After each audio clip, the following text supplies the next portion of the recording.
good afternoon, good evening, good morning to anyone sa Pilipinas, if there is, brothers and sisters and my fellow grievers. My name is Pia, and I'm one of the coordinators of Morning to Morning USA. And on behalf of the entire M2M USA, I want to welcome you to this evening's gathering. It is a special gathering tonight. It's entitled Still My Mother's Daughter. Special in a way because our very own Sis Dottie Advincula, in honor of her beloved mother, Anita Advincula. So, Sis Dottie, thank you for sharing your piece of your heart with all of us. We're grateful to walk with you as you honor your mom's memory in such a beautiful way. Thank you for preparing this special presentation in honor of your mom. I'm sure lahat tayo makaka-relate in tonight's session. So, a little background, M2M USA originated from Morning to Morning in the Philippines. It is a safe space for everyone. We gather every month. We come together to share our experiences and also to celebrate life and lift one another in a prayer. But before we begin our session for tonight, I would want to invite everyone to please bow your heads as we enter into an opening prayer. So in the name of the Father, to the Son, and to the Holy Spirit, amen. Lord God, we come before you today. Our hearts are heavy with the weight of grief. We acknowledge that loss is universal experience, but we lift those who walk the path of sorrow to you, O God. We have the widows and the widowers. We have the parents who have lost their children, siblings who ache for missing their brothers and sisters. May your tender touch soothe their wounded soul. In this space, we seek your understanding and the warmth of your presence. May it transform us, deepen our empathy, and open our eyes to the beauty even from brokenness. We trust that you, God, will walk beside us and whispers hope into this darkness. So we ask you to bless our speaker, Sis Dottie Advincula, her thoughts, her stories, her insights. May her voice resonate with clarity and conviction. Grant her the audacity to share the truth and the peace to speak from the heart. So all of this, Lord, we ask in your mighty name. Amen.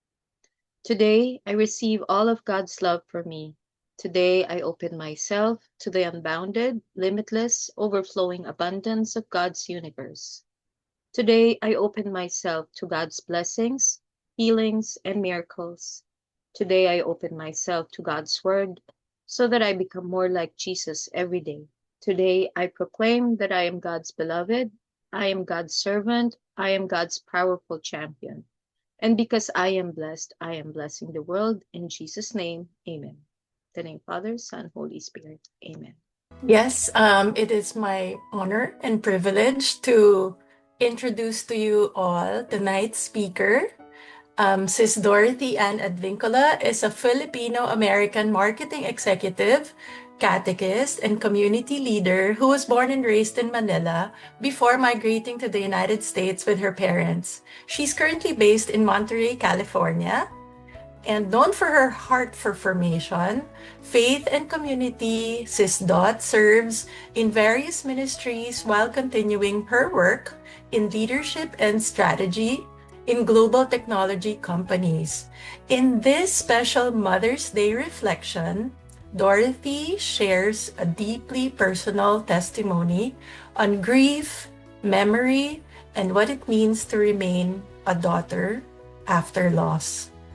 Through grief and loss, the month of May has carried deep sorrow and tragedy for her, but today she turns it into testimony in loving memory of her mother Anita Ibarra Advincula and her father Rolando Advincula. Please welcome with me, with the love of the Lord, Sis Dot Advincula. Thank you. That was so wonderful. I so love na. Tapos na yung sharing. That's it. Bye, thank you.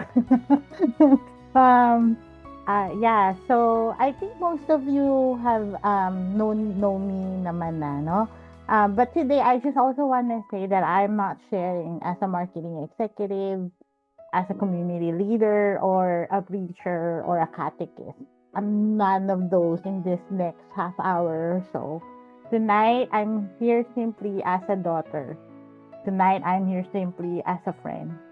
Remembering a mother and pondering on what that means to still be a daughter when my mother is gone.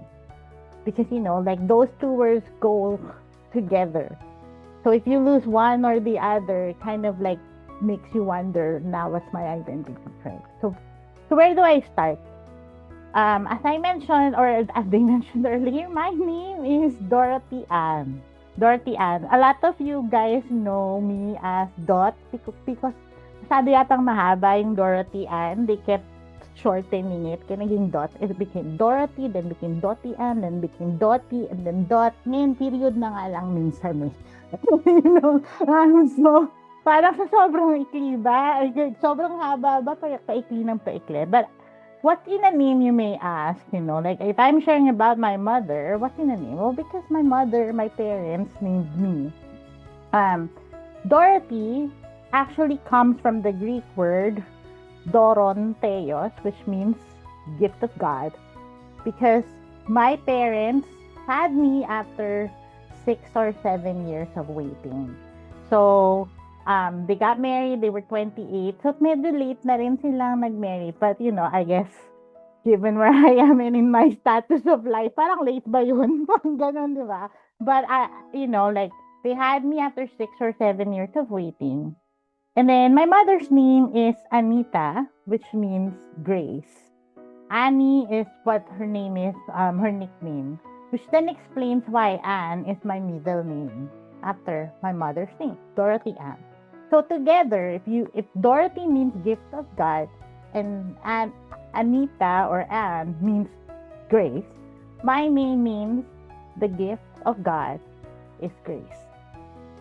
So I was born in May, and maybe that's why the month of May has always carried so much meaning for me. It's my birth month. It's the month that my mother gave me my name. But over time, May also became the month that taught me grief. And maybe this is the part where I should tell you, my mother wasn't just my mother. She was my best friend. She was my inspiration. She was my strength. She was the person I talked to for everything. Good news, hard days, random stories, life decisions. We spent literally hours unpacking life, love, and everything. So when I say May became the month that taught me grief, I don't just mean that's when I started to realize I'd lose my mother, but also when I started to wrestle with the idea that I'd be losing one of the people who knew me best and basically one of the reasons for my existence. And the stories that I'm sharing tonight come mostly from the final months of my mom's life, which started in May of 2018. Not because those months defined her, but because somehow they revealed who my mother had always been and who she is still shaping my becoming. So in May of 2018, I was living in New York. I was shaping a dream, building a career, enjoying what felt like, I would still say, some of the best years of my life. It was a bi-coastal life. I provided for my mother and my grandmother from afar while they stayed in California. I was in New York. So imagine 3 hours apart, tayo, So that also meant 3-hour calls almost daily. Madaldal kami pareho. So we would always talk to each other no matter what. The distance did not matter. May phone naman, no? So 3-hour calls almost daily just to update my best friend, my mother, about this newfound city girl life. Uy, right after work, I'm gonna go to this bar. I tell my mother everything. Then on the weekend, after Mother's Day, my mom stopped answering my calls. So imagine from every day, 3 days, 3 hours or something. So on the weekend after Mother's Day, she stopped answering my calls. At first, I honestly thought, baka nagtampo, she might just be upset with me. I really wonder, what would she be tampo about? When our last conversation was about me making adobo and how she wanted me to send her a photo when I do. And I actually did send her a photo of the adobo. I said, like, oh, here's how it looked like. I don't think I did it right, but whatever, And then she didn't respond. We didn't argue over anything for something that she would be mad at me about. But after another day passed with still nothing from her, so I went out with my friend. So it was Sunday. Saturday night, di na siya sumasagot. Sunday, di pa rin siya sumasagot. Sabi ko, baka tampo lang or baka busy, baka natulog or something. I don't know. But Monday rolls around, she still isn't responding to me. I was starting to get worried. I was at a bar with my they were celebrating my birthday. It was also the weekend right before my birthday. And she was still not answering. So I really need to get home. So I need to figure out what's going on. I don't know why she's not responding. No text, no call, no picking up of my phone calls. I had that nagging feeling that something wasn't right. So I asked a friend of mine to check in on her. And she was then found in our living room in California, conscious but unable to get up. So my grandmother who lived with her and whom my mother cared for, as I mentioned earlier, didn't know what to do. Kasi si Lola didn't know how to operate a phone, so she didn't know how to or who to call. Wala kaming mga button because she didn't want them. She said like, I can't remember how to operate that, So Mama lay there helpless until my friend found her laying on the floor as she had been that way for more than a day. Kasi Saturday pa ako tumatawag, di pa sumasagot, it's already Monday. It could have been worse, I know. What if I never asked anyone to check in on her? What if we weren't that close that a single day of missed calls would have not been a weird situation for me? So in part, I am thankful that we had that kind of relationship. So somehow that became my consolation. Then after another fall early the next morning, so this was Tuesday na, my mother called me herself and said, I can't get up again. Nandito na naman ako sa baba, di ako makatayo. And I was thousands of miles away, also not knowing what to do. And I remember even through her brain fog, I still found myself asking, should I come home? Kasi uuwi na ako eh. I had a flight that Friday for Memorial Day and my birthday. So I said, should I come home now or should I wait till Friday, till my flight? Or should I tell them to take her to the ER? Should I call 911 myself? These were the things that I was asking myself. Maybe I already knew the answer. Of course, I know the answer. But I hesitated, not because I did not love my mother, but because I loved her too much and was scared to face the inevitable all by myself. I know something's wrong, right? There were things that these things were one of the things that my mama and I figured out together. And I knew then at that moment that there will come a day that I'll have to figure it out on her behalf and on my own. So yun yung what I was afraid of. That was why I had this all hesitations or whatever it was. So even with that, I did only what makes sense. Like my life depended on it. I asked my cousin to call the paramedics to bring her to the ER. Then I boarded the first flight I could back to California. It was the longest flight I've had. Parang mas mahaba pa sa Pilipinas, sa Japan, I didn't know it then, but life as I knew it was about to change completely. When I got there, I don't know, sobrang vivid lahat. The emergency room sign, the sounds in the ER and all of that. And then they reported, oh, we did an MRI. So we've been waiting for you because, my cousin had admitted her and they wouldn't tell her what's up. They needed to tell me. The doctors discovered a brain tumor the size of a golf ball. Weeks later, after I had moved back, we were settling into this completely different season of life. I found something on our kitchen counter. It was my mother's calendar. As I mentioned earlier, pauwi na ako that Friday. Like I was already headed home. It was yung calendar niya. Scribbled there was my flight schedule, my birthday weekend plan. Sinulat niya lahat. Hindi ko alam. May plano pala siya. Meron siyang, buy the cake, something like that. She had it in her birthday calendar. Plans that never happened because she ended up in the ER. And when I saw those notes, I realized that she had been counting down to my arrival. She would even X the date that had already come. So it almost gave me that consolation that her missing my calls and not answering them was never intentional, because here was the same woman counting down my arrival, So she had written my schedule down because she wanted to spend time with me, even though I always come home naman, So it's just that even though we spend hours on the phone every day, this person still wanted to be with me. And that discovery really stayed with me a long time, because life changes, plans change. But what stays are the moments that we have with our loved ones. And in the months that followed, our family would lose 3 matriarchs within 3 months of each other. First, my grandmother passed away in October. I guess I always assumed it must have been from feeling helpless that her only daughter is battling this like disease and everything. And then my aunt also succumbed to breast cancer the following month. And at the beginning of 2019, the following January, my mother also joined what we call in our family the Royal Court of Heaven.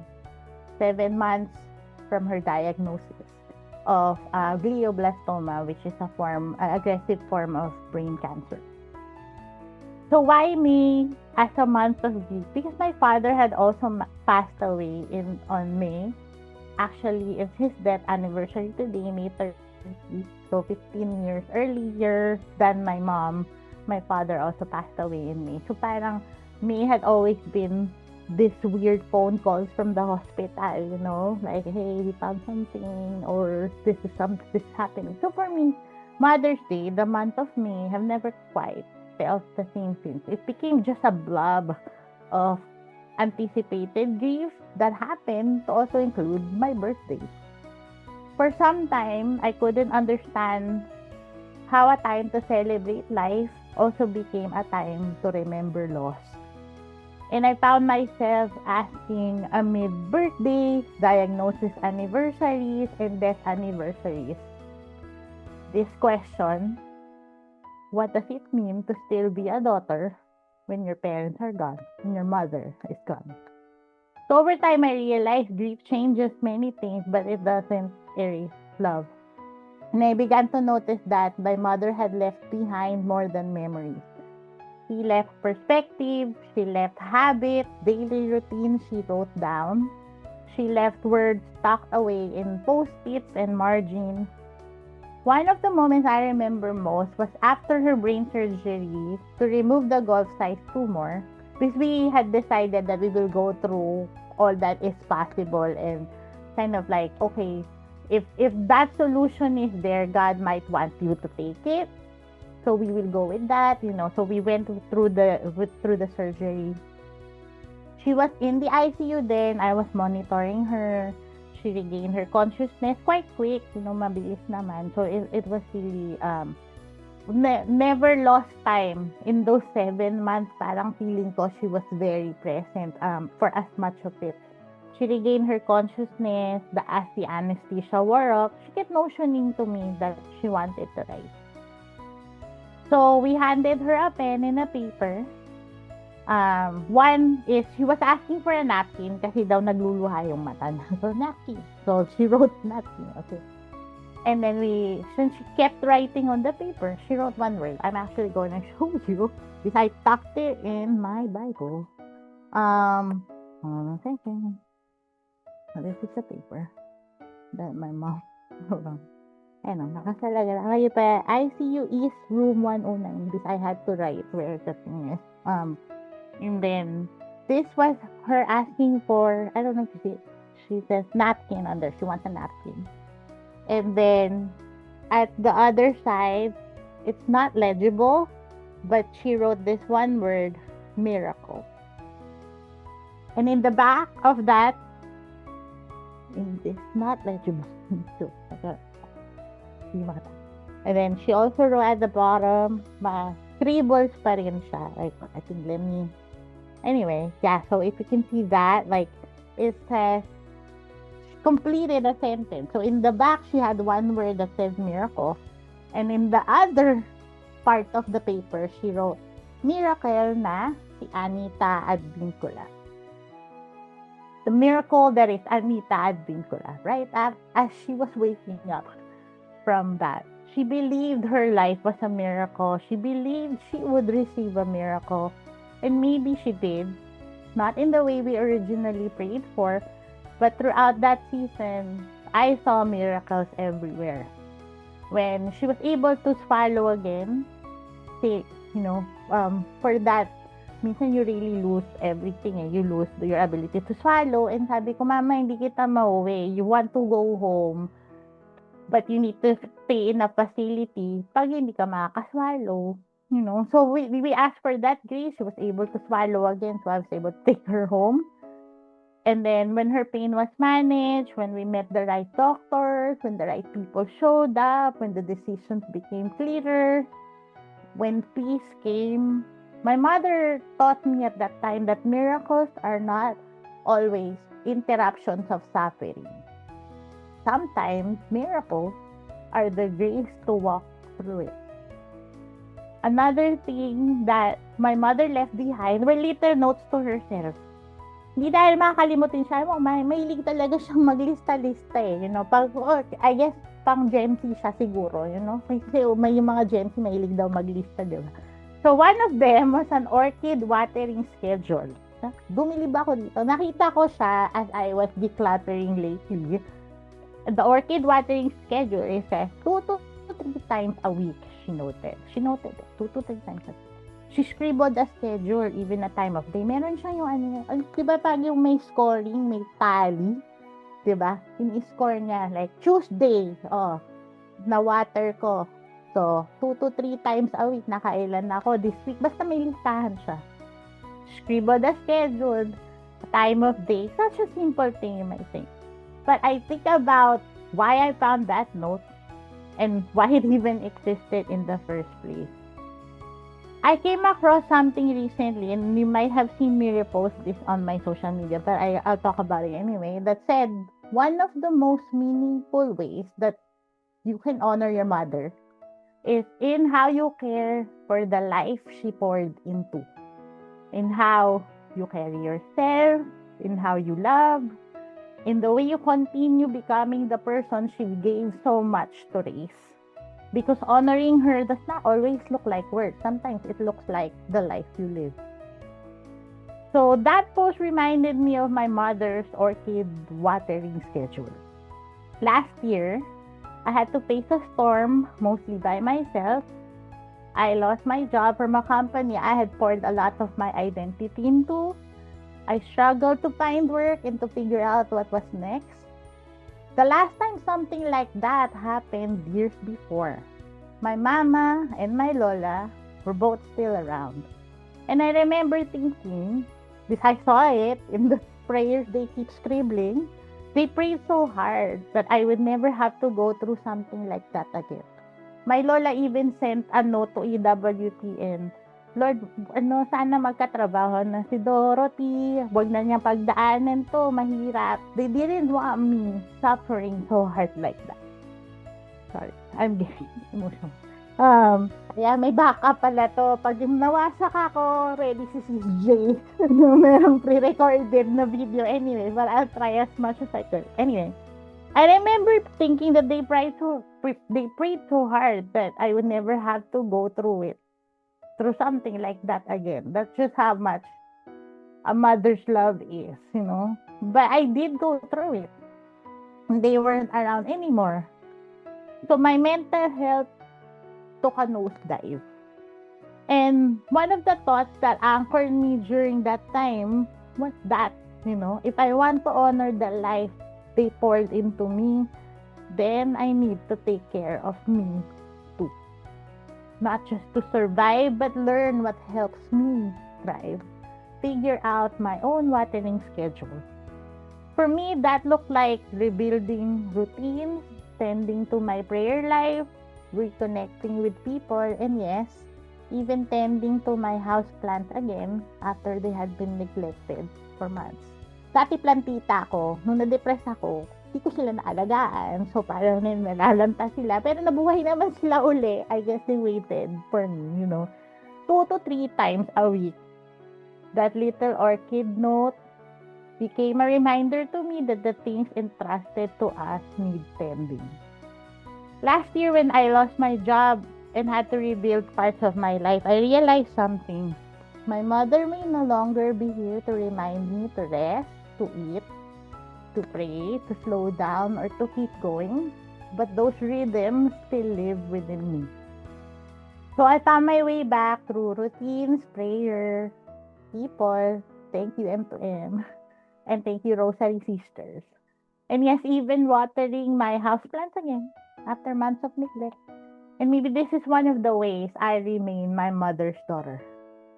By caring for the life she spent so much of hers caring for. So, yeah. So, after her diagnosis, there's another story. I have a few stories. As the gall-sized tumor kept growing, so kahit naman tinanggal mo yung tumor kasi glioblastoma siya, so babalik at babalik. It's that, And she was too weak to take radiation and chemotherapy. So we asked, though she was willing to go through it, ang sabi niya, if my body could take it, then we will. But I guess the Lord had said, no more, so we didn't go through radiation and chemotherapy. So as the gall-sized tumor kept growing, speaking became more difficult. So I gave my mama, may nga siya magsulat So I gave her a notebook that I wrote prompts on. Para siyang journal, like a journal, to help her reactivate her memories. So one of the prompts that I had was, what do you regret? And my mother wrote, I have no regret. And when I first read that, my immediate reaction was, diba? Taray ng nanay ko, no regret. The more that I sat with that, the more I realized, my mother wasn't saying she had a perfect life because I've been witness to it. It wasn't a perfect life, right? She was saying she had lived it fully. Then, in that same note, parang simple lang yung question yes or no lang feeling mo Pero nag-expound siya, may taga siya magsulat. I love all the things that give me pleasure to have known that God answered prayers if you're willing to die to yourself. Ulitin ko kasi mahaba. I love all the things that gives me pleasure to have known that God answers prayers if you're willing to die to yourself. Kaya siya no regret. Kasi pala, sobra yung confidence niya na no matter what, God is answering prayers. Kung kaya mong i-let go yung self mo, no? So that answer changed me. Because my mother wasn't saying she escaped suffering. She prayed boldly, loved greatly, gave herself generously, and accepted even that season as part of her discipleship. Because in that journal too, I asked her, I guess, what do you think it was your mission or purpose in life? Ganun. Malalim yung mga Kasi parang it was also a way to somehow encourage and give her a little bit of confidence to what she was going through. Pero so profound din ang mga answers niya. Parang ako yung na-encourage, hindi naman yata siya. Sabi niya, this illness, this ordeal was my mission. She didn't fully understand its purpose, but she believed that she had been prepared and equipped to walk through it. And maybe that's what she meant when she said she had no regret. Not that life was easy, but that she had nothing left unsaid, nothing left unlived. The challenge with that perspective for me is that I am living so much life without her. When I accomplish a milestone, when I celebrate a win, when I get kilig over a crush or a date, who do I tell now? She would have been the first one to tell me to process those highs and events. She would have been the first one I'd call. And sometimes I think, could this grief be my mission too? The thing with grief is that it lets you see life a little bit differently. I think we were discussing this right before we started this call, no? For me, the grief made me see life, the temporariness of life. It's dimensions, lalim. The dimensions, because it's not just the length of life, which, if we're honest with ourselves, it can be both long and short, depending on the day. Can be too long, para gusto ko nang matapos na. Pero meron din naman ang bilis, di ba? So, the length of life is both long and short. But also the width of living, as I mentioned. The length and the width. How am I showing up across the hats that I wear as friend, as leader, as family, and yes, even as a daughter still? Yeah. So it made me think, how can I not regret this life if my mother didn't regret it? How do I learn to live this life so that I don't regret anything either? So one of the last things my mother wrote was simply, "Thank you for being with me today." Which I feel like, sasabihin ko rin yun sa inyo. Thank you for being with me today. I really appreciate you being here. This was written in the margins of a coloring book I had given her.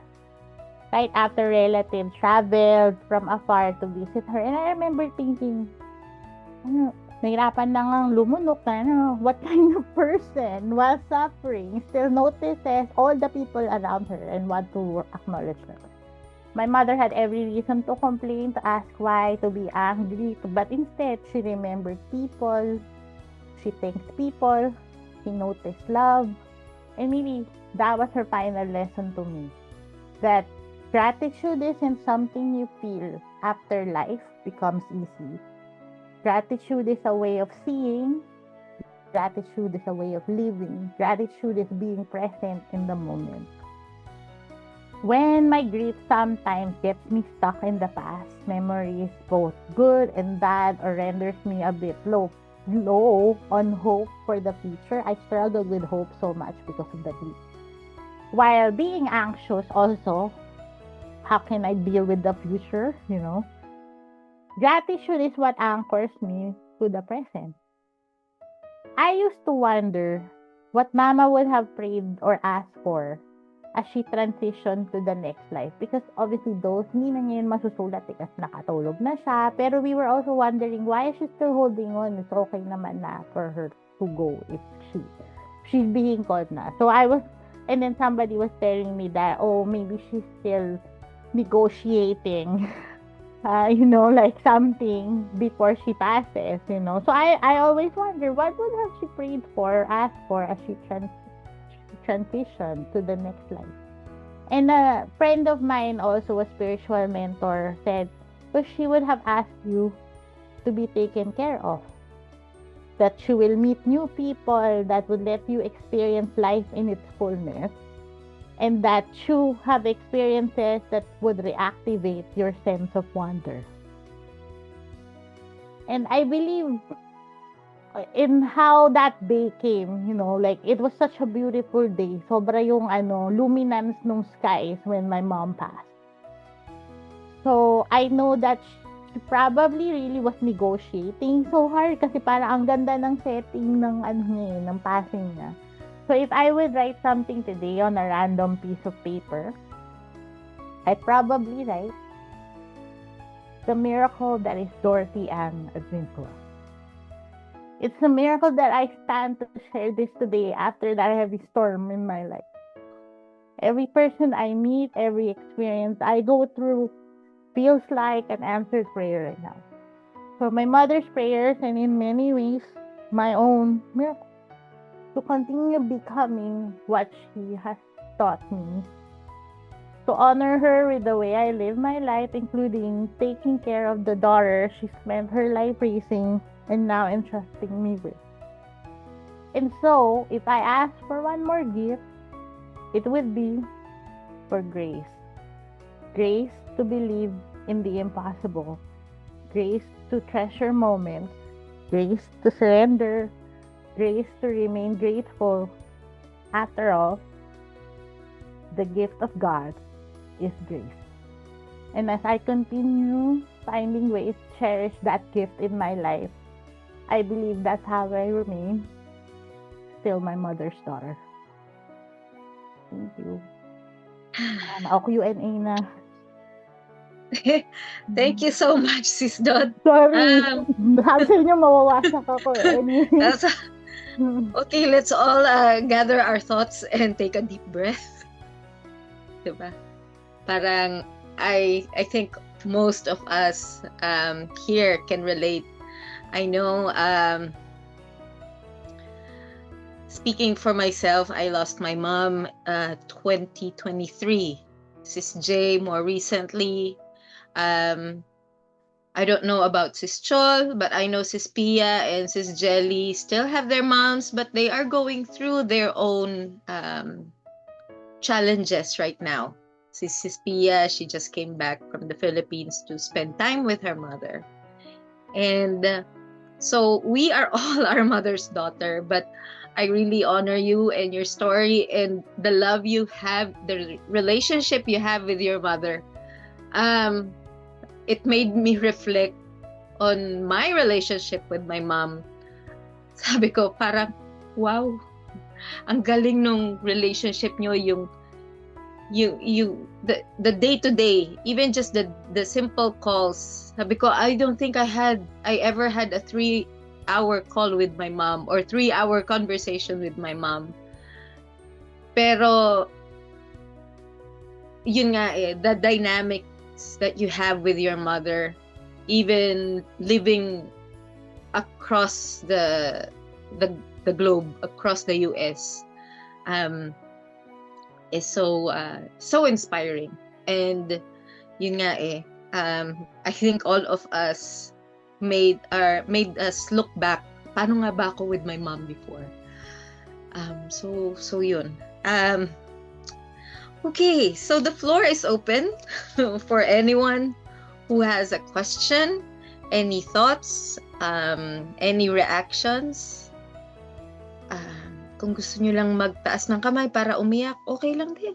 Parang to recap that, gusto ko na lang sabihin, it's really worth to do a replay of the entire session today.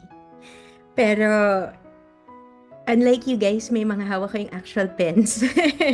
I did try to type in some of the things that I got, or my takeaways from Sis Dot sharing. And okay. Siguro one powerful takeaway was the importance of trusting our instincts, or better yet, listening to the gentle promptings of the Holy Spirit, especially when it comes to reaching out to check on our loved ones. That's one of the things I liked about Sis Dot sharing. Kasi nga, diba, she had to, parang may feeling na siya, and she responded to that prompting to have a friend check on Tita. And I think all of us should keep that in mind. Pag pinaprompt tayo, respond, and really have somebody, or we ourselves should check on our loved ones.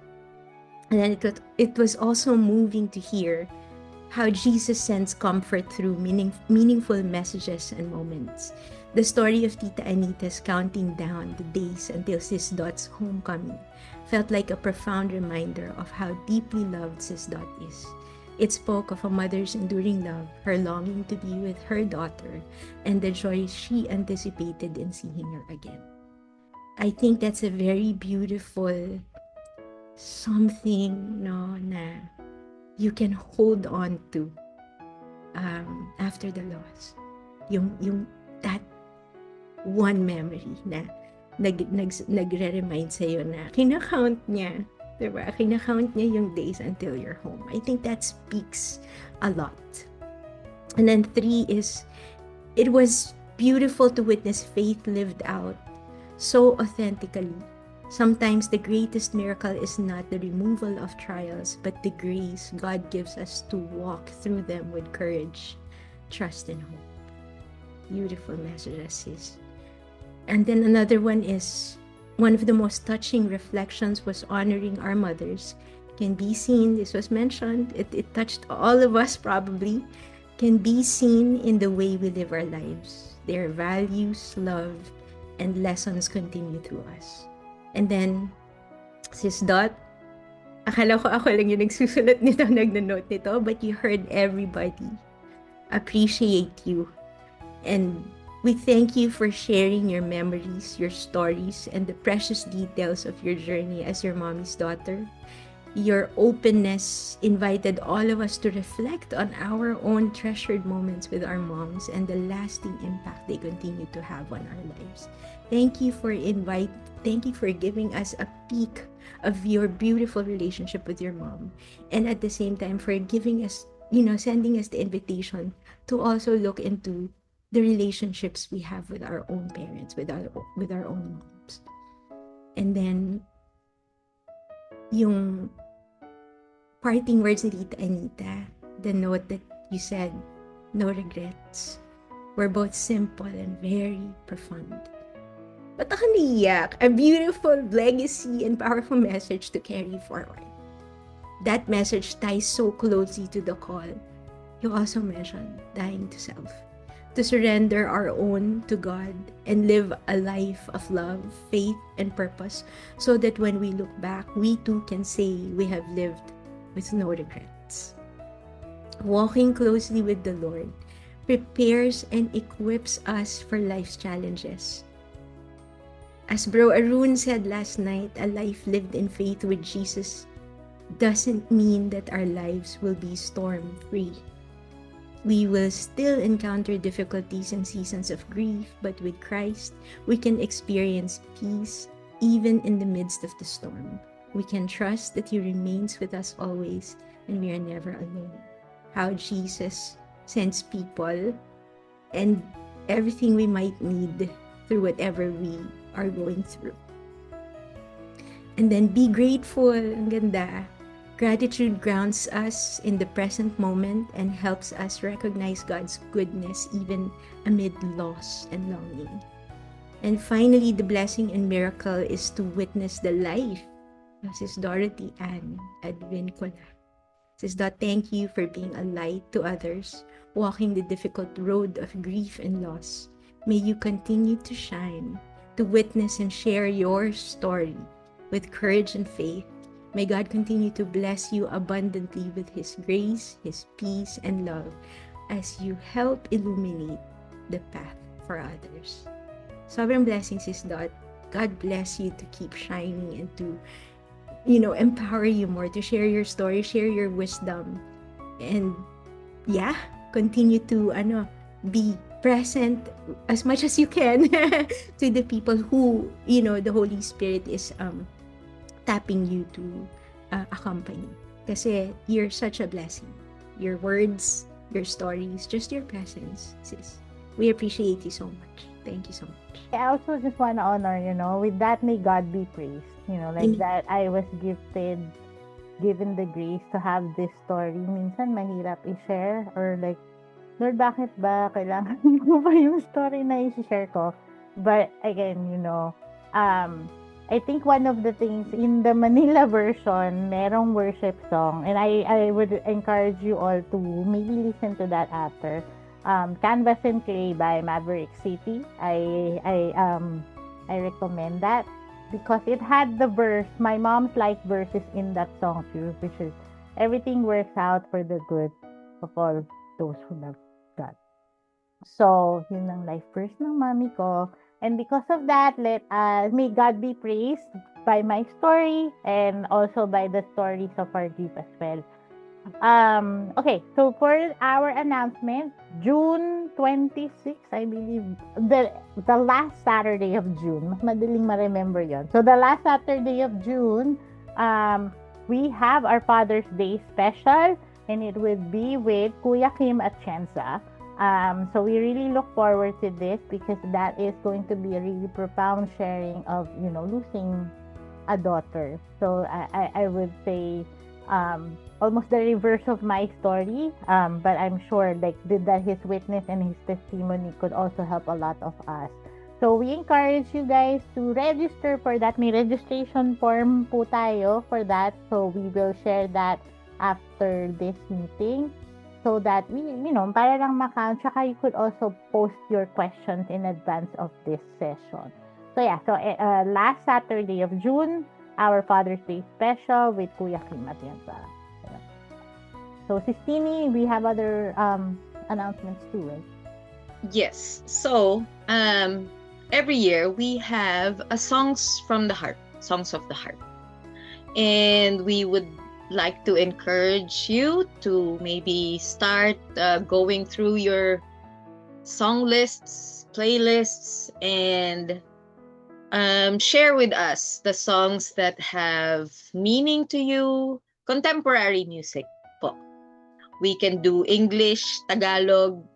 Not sure if you can do in a different dialect. Medyo mahihirapan po yung ating mga recording artists. But we encourage you to send in your songs that have helped through your grief process, that maybe gave or maybe a favorite song with your loved one. We'll try to give justice to all the songs and send them early para we can give it to our musicians. So, Jaya songs, kakayanin natin. Unless although baka boses lalaki, pero pwede malapit na rin sa Jaya yun, pwede. So, kahit na sinong singer yan, kahit na gaano ka-modern, ngayon kung may makukuha kayong BTS song, since panahon ng BTS, diba? BTS, SB, BINI. So, if it's a song that has special meaning to you and your loved one, has helped you through your grieving process or has helped uplift you, send in your songs. So, yun po. Thank you so much. Everybody, even though most of you have been quiet or some of you have been quiet, we have been blessed by the sharings of everybody who were able to ask questions or just share. So thank you so much, and thank you for choosing to spend the night with us. Again, we look forward to seeing you naman next month as Kuya Kim Atienza shares his grief story as our Father's Day special. So we'll see you all next month, and please don't forget to register. I would like to now invite all of you to please join me in a closing prayer. As we do, let us just acknowledge God's presence with us. He's been with us in this virtual space, and He's always with us, even not physically that you can feel and touch, but He is with you. He is with you. So we are now just acknowledging that He is with us. So we say hi. And as we do, in the name of the Father, and of the Son, and of the Holy Spirit. Amen. Heavenly Father, as we conclude our gathering today, we come before you with hearts filled with love, gratitude, and remembrance of our beloved mothers who have gone home to your eternal embrace. Today, we especially lift up the soul of Anita Ibarra Advincola and Rolando Advincola. Lord, welcome them ever more deeply into the joy, peace, and glory of your heavenly kingdom. May your perpetual light shine upon them, and may they both rest in peace, in the fullness of your love and mercy. We also pray for all of our dearest mommies and daddies who have gone before us in faith. Thank you for the gift of their lives, their unconditional love, their sacrifices, their guidance, and the countless ways they reflect your love to us. Though their physical presence is no longer with us, their love continues to live in the hearts, and their legacy continues through our lives. Lord, we pray for each person attending today who carries the sorrow of missing a beloved mother or father. You know the depth of every loss, every tear, every longing, and every cherished memory.